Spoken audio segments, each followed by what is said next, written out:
The people who run Zimbabwe are sending its citizens a powerful message. Dissent in any form will not be tolerated. Here, residents of a township in the capital, Harare, were beaten for sitting outside. The government of Emmerson Mnangagwa has shut the country down after opposition groups called for protests against corruption and economic mismanagement. But the president saw it differently, accusing critics of insurrection. However, a small number did take to the streets and dusty tracks, and there were some who were brave enough to show their faces, like award-winning author Tsitsi Dangarembga. She was bundled into a police truck by armed officers shortly after this photo was taken. Our team caught up with the writer, who's been nominated for this year's Booker Prize after she was released on bail. And she told us she has the constitutional right to fight for change.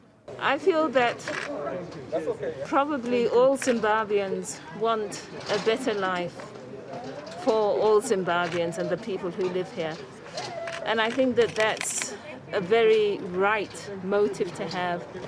It's a good thing to live by and to work for.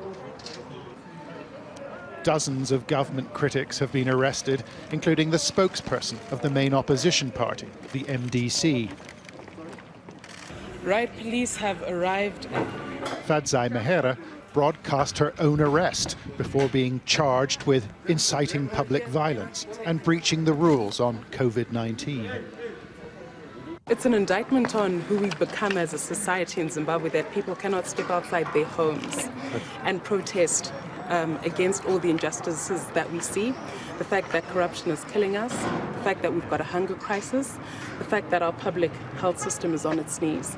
If we're criminalizing the very fact of speaking out, that cannot be the Zimbabwe that we're after. It means we've got a very long way to go.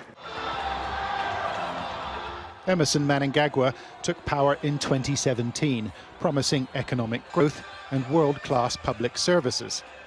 But he's fast becoming associated with the worst practices of his predecessor, the long-time dictator Robert Mugabe. There are injuries all over if you could just pull this up.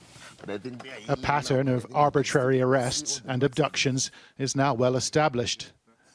Last year, we interviewed union leader Obert Masawera, who said he was kidnapped and beaten by agents of the state when he called for an increase in teachers' pay.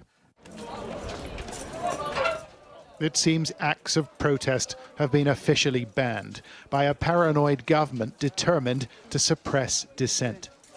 Journalist Hopewell Chinono was arrested after revealing kickbacks in the health department. But his voice, and those of many others, will not be silenced. John Sparks, Sky News.